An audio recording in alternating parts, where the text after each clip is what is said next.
Hey, yo, y'all want to talk about conspiracy theories real quick? Watch this. And the journalist Michael Hastings has died at the age of 33. Hastings was killed in a car crash in Los Angeles early Tuesday morning.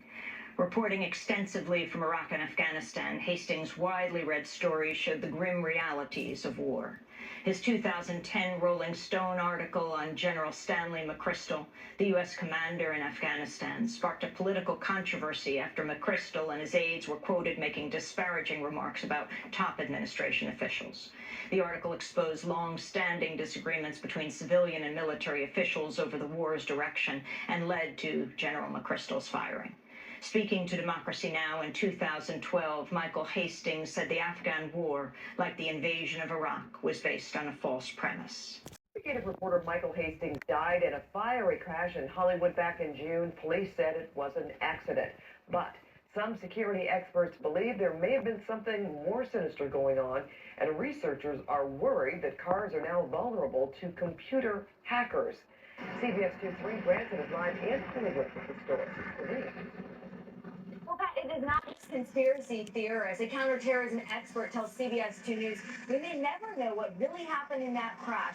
And now with so many cars controlled by multiple little computers and some controlled by an app on a smartphone, researchers say they're concerned about the vulnerability of computer-controlled cars.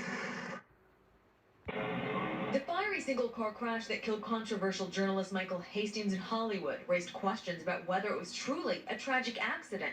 Hastings most notably wrote pieces that brought down a military general, and recently former U.S. Coordinator for Security and Counterterrorism Richard Clarke claimed what evidence is available publicly is consistent with a car cyber attack.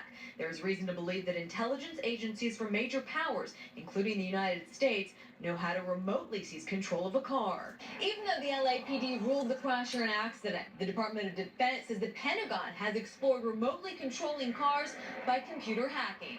You could remotely wreck someone or remotely stop the car. Chris Balasek hacks computers for a living to expose security issues. He says one worry is an attacker could stop many cars at the same time during rush hour.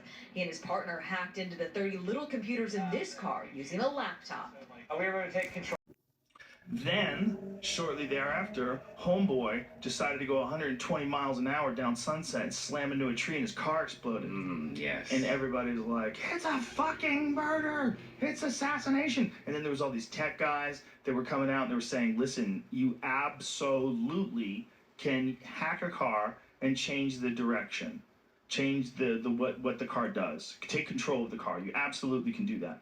And they were like, absolutely. He was like, absolutely. It was like,